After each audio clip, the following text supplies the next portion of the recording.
My next guest is a teacher and a comic making his national television debut. Please welcome the very funny Jason Gillearn.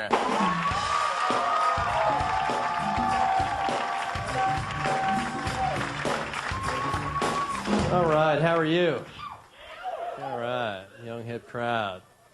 You guys, I'll tell you, one of my favorite things to do is to just sit down and people watch, especially when the people are naked and humping on DVD. Man, I could people watch for hours. I don't know if you've ever been on the internet and downloaded hardcore lesbian pornography at the public library before, but they frown on it, especially when you try to print. I do love pornography, you know, so I'm trying to get my wife into pornography. Literally, I'm trying to get her into the business, and she's not going for it. No, we'd like to try hobbies and stuff. I actually suggested to my wife that we try swinging here in Hollywood. And she got really pissed because she thought I meant swinging as in wife swapping. And that's exactly what I meant. Because I'm no dancer. You know, but my wife and I are good Irish Catholics, and we both went to Catholic school all of our lives. So obviously by the time that we got married, we'd already both slept with hundreds of people. Praise the Lord. Yeah, I was thinking back to our wedding day, guys. When we got married, you know, our wedding cost $40,000. Yeah, we got married in Vegas. I just had a rough night at the craps table. Barely afford the $40 for the ceremony. You know, but we actually had an anniversary not too long back. We were having this really romantic dinner. My wife was like, Jason, this is so romantic. Let's play first date. Let's pretend like it's our first date again. I think I ruined it for her. I was like, well, let's play second date again so I can get a hand job by a dumpster. Remember that? You were such a slut back then. Now pass the potatoes, would you? So, you guys, I worked 9 to 5 for a long time, man, and I remember my boss was this woman in her mid-40s, you know, and one day at work she came on to me. I mean, she sexually harassed me on the job. Now, if I was smart, I would have sued her for thousands instead of boning her for 4 years. I always think with my penis, that's my problem.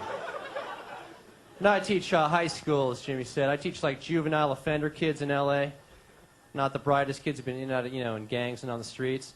It's kind of sad. I know in my heart that a lot of my students are going to end up going to jail because I'm going to call the cops on them and testify against them. That's how I know. Yeah, we had a field. I only have like 14 kids in my class. We had a field trip recently, and so they sent us the bus for the field trip, but they sent us a small yellow bus. One of my kids wouldn't get on the bus. He's like, no way, Mr. G, I ain't getting on that bus. That bus is for retards. I was like, yeah, well, what's 7 times 8? He goes, all right, but I got shotgun. No problem. We read the book Flowers for Algernon, Books on Tape. You read that book? It's about a retarded guy who gets a brain operation and makes him a genius, you know. Well, my students love this book because it gives them hope, you know what I'm saying? So I wanted them to see what a true genius is like, so I brought in Stephen Hawking's A Brief History of Time, you know, because he is a genius. He talks about theory of relativity and, you know, black holes and stuff. But if you know who he is, he talks through a computer, can barely breathe, you know, move his arms or his legs. So I let my students watch this video for an hour and a half. After it was over, I'm like, all right, guys, that was some heavy material, so you obviously have some questions. What are some questions you'd have for Dr. Hawking if he was here today?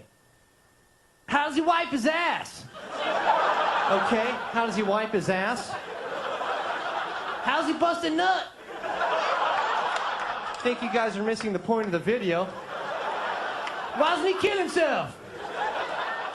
That's a great question, Jorge. You've stumped me again.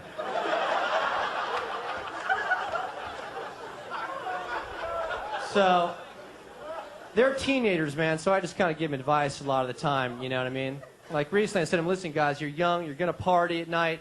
But whatever you do, lads, never, ever get behind the wheel of a car drunk under any circumstances, you know. Because you're going to hurt yourself or kill somebody else, you know.